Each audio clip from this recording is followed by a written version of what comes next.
रहस्यमयी हवेली का श्राप। साल 1987 की बात है।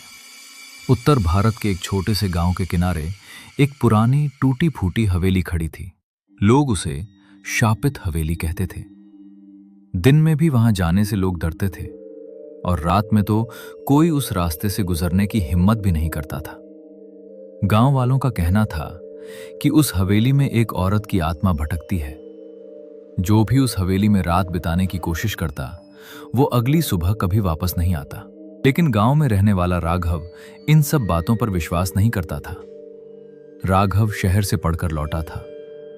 वो खुद को बहुत समझदार मानता था। एक दिन चाय की दुकान पर बैठे बैठे उसने कहा, ये सब बेकार की बातें हैं, कोई भूत प्रेत नहीं होते। गांव के बूढ़े हरिराम ने उसकी तरफ देखा और धीमी आवाज में कहा, बेटा, कुछ चीजें किताबों में नहीं मिलती, वो सिर्फ अनुभव से समझ आती हैं। लेकिन राघव घस पड़ा। आज रात मैं उस हवेली में जाऊंगा और सुबह वापस आकर सबको सच बता दूंगा। गांव वालों ने उसे बहुत रोका, लेकिन उसने किसी की बात नहीं सुनी। डरावनी रात, उस रात आसमान में पूरा चांद था। ठंडी हवा चल रही थी और चारों तरफ अजीब सी खामोशी थी। राघव एक लालटेन लेकर हवेली की तरफ चल पड़ा। जैसे जैसे वो हवेली के पास पहुंच रहा था, वैसे वैसे हवा और ठंडी होती जा रही थी। हवेली का बड़ा लोहे का दरवाजा आधा टूटा हुआ था। जैसे ही राघव ने उसे धक्का दिया, क्रीक, दरवाजा जोर से चरमराया। अंदर पूरा अंधेरा था। दीवारों पर जाले लगे हुए थे और फर्श पर धूल की मोटी परत जमी थी। राघव ने लालटेन ऊंची की और अंदर चलने लगा। अचानक ऊपर से किसी के चलने की आवाज आई, ठक ठक ठक। राघव रुक गया। उसने खुद से कहा, शायद हवा की वजह से होगा। लेकिन तभी एक धीमी सी औरत की हंसी गूंजी। राघव के हाथ कांपने लगे। पहला रहस्य, राघव धीरे धीरे सीढ़ियों की तरफ बढ़ा। सीढ़ियां पुरानी और टूटी हुई थीं।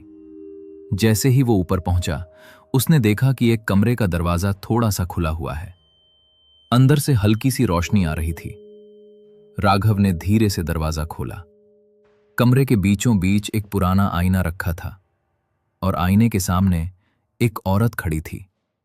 उसके लंबे काले बाल थे और उसने सफेद साड़ी पहन रखी थी। राघव का दिल जोर जोर से धड़कने लगा। उसने डरते हुए पूछा, कौन हो तुम? औरत धीरे धीरे उसकी तरफ मुड़ी, लेकिन उसका चेहरा नहीं था, सिर्फ काला अंधेरा। राघव जोर से चिल्लाया और पीछे हट गया। छिपा हुआ सच तभी अचानक पूरा कमरा ठंडा हो गया। आईना अपने आप टूट गया और उस औरत की आवाज गूंजी, तुम भी यहां से जिंदा नहीं जा पाओगे। राघव भागते हुए नीचे की तरफ दौड़ा, लेकिन हवेली का दरवाजा अपने आप बंद हो चुका था। अचानक फर्श हिलने लगा। फर्श का एक हिस्सा टूट गया और नीचे एक गुप्त तहखाना दिखाई दिया। राघव डरते डरते नीचे उतरा। वहां एक पुराना संदूक रखा था। उसने संदूक खोला। अंदर एक पुरानी डायरी थी। डायरी पढ़कर राघव की रूह कांप गई। उसमें लिखा था, मैं इस हवेली की मालकिन राधिका हूं। मेरे ही पति ने लालच में आकर मुझे इसी हवेली में मार दिया।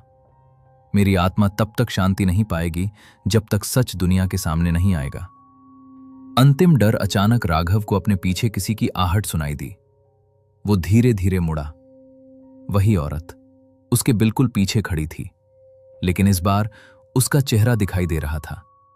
वो खून से लथपथ था और उसकी आंखें पूरी तरह काली थीं। उसने धीमी आवाज में कहा, सच दुनिया को बता देना। अचानक तेज हवा चली। लालटेन बुझ गई। पूरा तहखाना अंधेरे में डूब गया और फिर एक जोरदार चीख सुनाई दी।